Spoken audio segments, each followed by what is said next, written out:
Good evening. We continue our Passion of Christ service. It is now Good Friday. We are gathered to remember his crucifixion on the cross and his laying in the tomb. Tonight, we remember this through the stations of the cross. We are going to go through each station one by one and then have a prayer at the end of each one. Station number 1, Jesus is condemned to death. Jesus stands in the most human of all places. He has already experienced profound solidarity with so many on this earth by being beaten and tortured. Now he is wrongfully condemned to punishment by death. His commitment to entering our lives completely begins its final steps. He has said yes to God and placed his life into God's hands. We follow him in this final surrender and contemplate with reverence each place along the way as he is broken and given for us. We pray. We adore you, O Christ, and we bless you, because by your holy cross you have redeemed the world. Station number 2, Jesus carries his cross. Jesus is made to carry the cross on which he will die. It represents the weight of all of our crosses, what he must have felt as he first took it upon his shoulders. With each step, he enters more deeply into our own human experience. He walks in the path of human misery and suffering and experiences its crushing weight upon him. We pray. We adore you, O Christ, and we bless you, because by your holy cross you have redeemed the world. Station number 3, Jesus falls for the first time. The weight is unbearable. Jesus falls underneath its pressure. How could he enter our lives completely without surrendering to the crushing weight of the life of so many on this earth? He lays on the ground and knows the experience of weakness beneath unfair burden. He feels the powerlessness of wondering if he will ever be able to continue. He is pulled up and forced to continue. We adore you, O Christ, and we bless you, because by your holy cross you have redeemed the world.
Station number 4, Jesus meets his mother.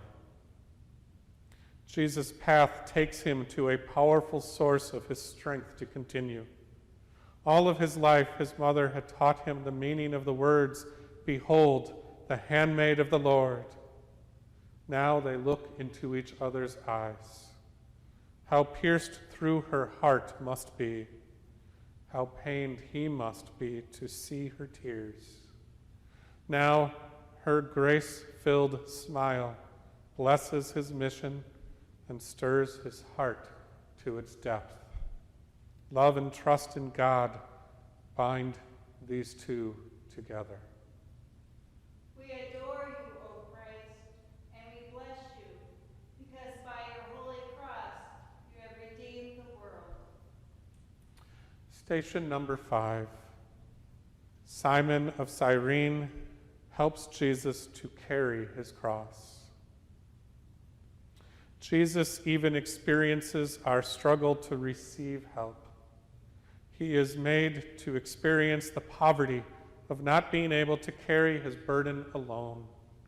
He enters into the experience of all who must depend upon others in order to survive.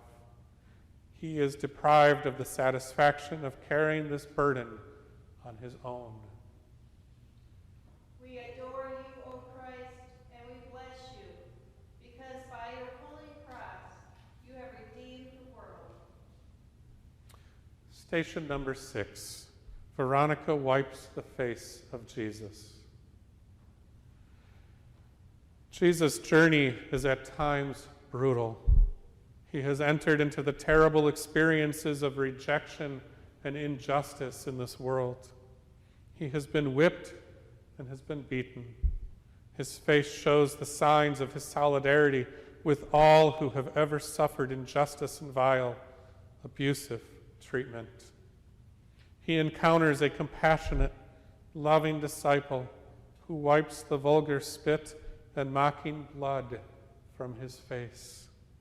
On her veil, she discovers the image of his face, his gift to her, and for us to contemplate forever. We adore you, O Christ, and we bless you, because by your holy cross you have redeemed the world.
Station number 7, Jesus falls for a second time.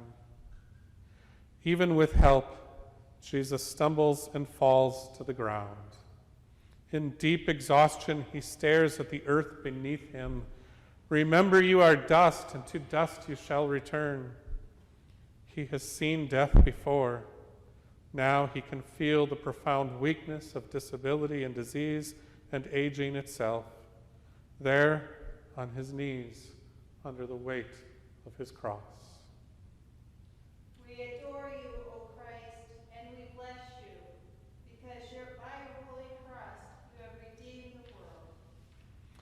Station number 8, Jesus meets the women of Jerusalem. The women of Jerusalem and their children come out to comfort and thank Jesus. They had seen his compassion and welcomed his words of healing and freedom. He had broken all kinds of social and religious conventions to connect with them. Now they are here to support him in his time of need. He feels their grief. He suffers, knowing he can't remain to help them anymore in this life. He knows the mystery of facing the separation that is death. We adore you, O Christ, and we bless you, because by your holy cross you have redeemed the world. Station number 9, Jesus falls for a third time. This last fall is devastating. Jesus can barely proceed to the end. Summoning all this remaining strength, supported by his inner trust in God, Jesus collapses under the weight of the cross. His executioners look at him as broken, pathetic, yet paying a price that he deserves. They help him up so that he can make it up the hill to his crucifixion. We adore you, O Christ, and we bless you, because by your holy cross you have redeemed the world.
Station number 10, Jesus' clothes are taken away.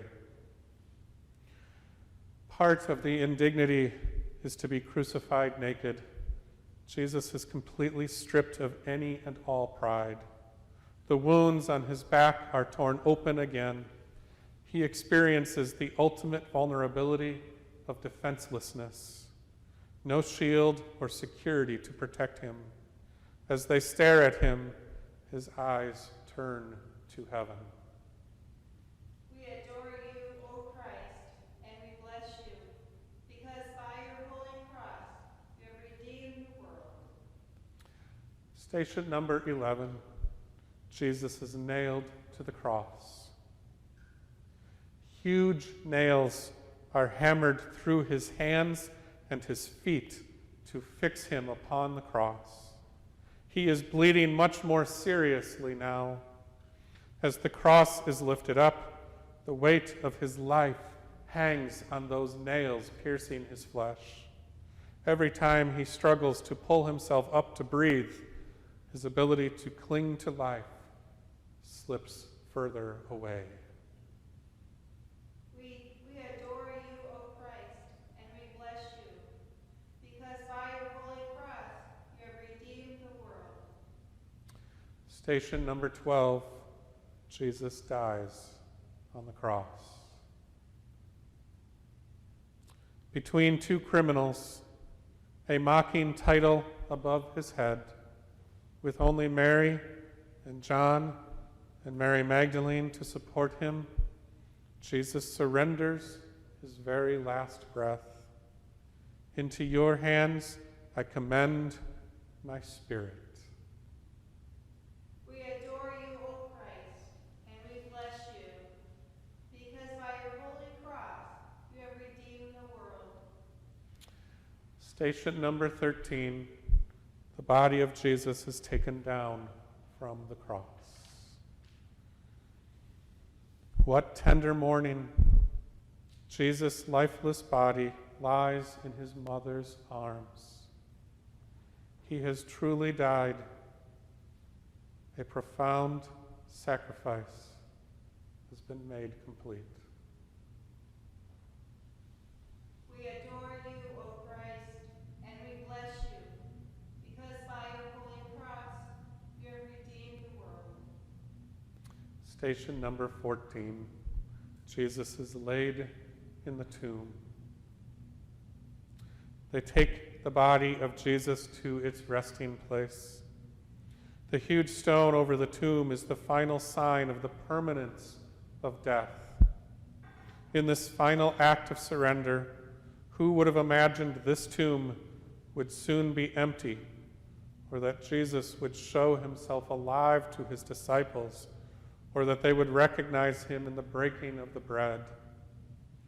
Oh, that our hearts might burn within us as we realize how he had to suffer and die so as to enter into his glory for us. We adore you, O Christ, and we bless you, because by your holy cross you have redeemed the world. There are now 14 candles lit, one for each station of the cross. Jesus obediently, solemnly went through his suffering. His passion and his love for us absolutely amazing. In his final breath, he commended himself to God, and in doing so commended all of us as well. For if we have been united with him in a death like his, we shall certainly be united with him in a resurrection like his. But that is still to come. For now, with Jesus laid in the tomb, separated from the world, in complete darkness, we keep vigil and we pray. At this time, our service is suspended. We will continue on Sunday morning when the whole world will change. Please keep vigil and prayer this night and tomorrow over the tomb of Christ. Amen.